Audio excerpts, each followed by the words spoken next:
couple of key points, and I know you preempted your manifesto with some excitement, I think it's fair to say, but a number of things that you think perhaps are the more controversial policies that you would like to bring in. You haven't shied away from that. Is that intentional? We have 12 months to go, Alex. This is not a time to be learning the ropes. This is time to take action. We have some major legislation coming forward. There are currently 4 bills coming forward to Tynwald in October. Many, many more to come before the year end. We need to already be analysing those. I've done my research. We need to be looking at those, bringing those to the attention of Douglas South residents and asking their opinion of it. These are things already happening, though, as you say. Is the attention not there? The communication could be better. Communication is absolutely crucial when dealing with your constituents. We have not perhaps come up to scratch on communication. We have consultation after consultation. We're perhaps consulting on the items that people aren't particularly interested in. Consultation on the climate change bill, paramount. I am fully supportive on that. I've already preempted the all-island housing strategy. I'm preempting the fact that we should go out for consultation regarding the Jonathan Michaels report for funding for care. We must ask the Manx public. And the big liner grapper really is preempting people. If we say that we do not want taxes to be raised, I think it's unrealistic.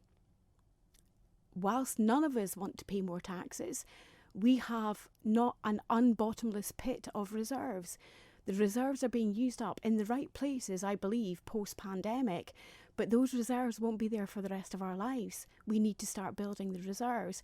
Manx people should be asked how much tax and national insurance they want to pay to deliver the services that they expect. But that won't get a single answer. You'll have a huge disparity to choose from. So how do you decide that equally? Proper analysis. That's where my professional experience, having done many, many plans around the world and globally, I am known for my troubleshooting. That's been my life experience in a professional remit for so many years. Analysis needs to be done by MHKs, people who actually understand numbers and can hear the voices of Manx residents. You've called for a slimming down of government as well, to just one MHK per constituency. Yourself at the moment are actually vying for one of 2 spaces. So doesn't a larger representation therefore represent a larger amount of people? Both before pandemic, post pandemic, every organisation in the private and third sector, the charitable sector, have had to cut their cloth by the means. They have had to say, where can we spend money where we can't? I believe we are overrepresented at this moment in time. Almost 85,000 people we have on island, and we have 24 elected MHKs. We need to get more for our money. What about in the constituencies that have more than one MHK in, say, ministerial roles? Would you not see a potential lack of experience being upheld should you slash that in half? This is where we must have experienced MHKs going in.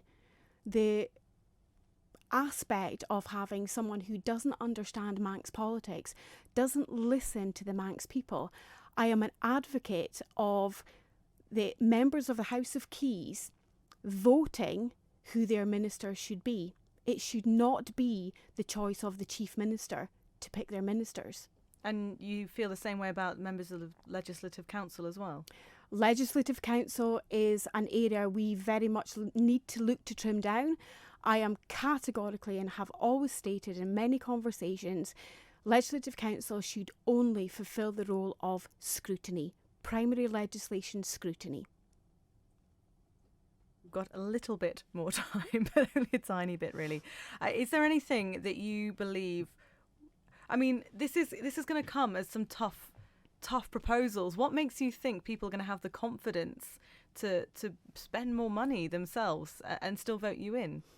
It's perhaps not the spending of money, it's looking and asking Manx residents how much would you pay more in income tax and national insurance to get the level of services that you want.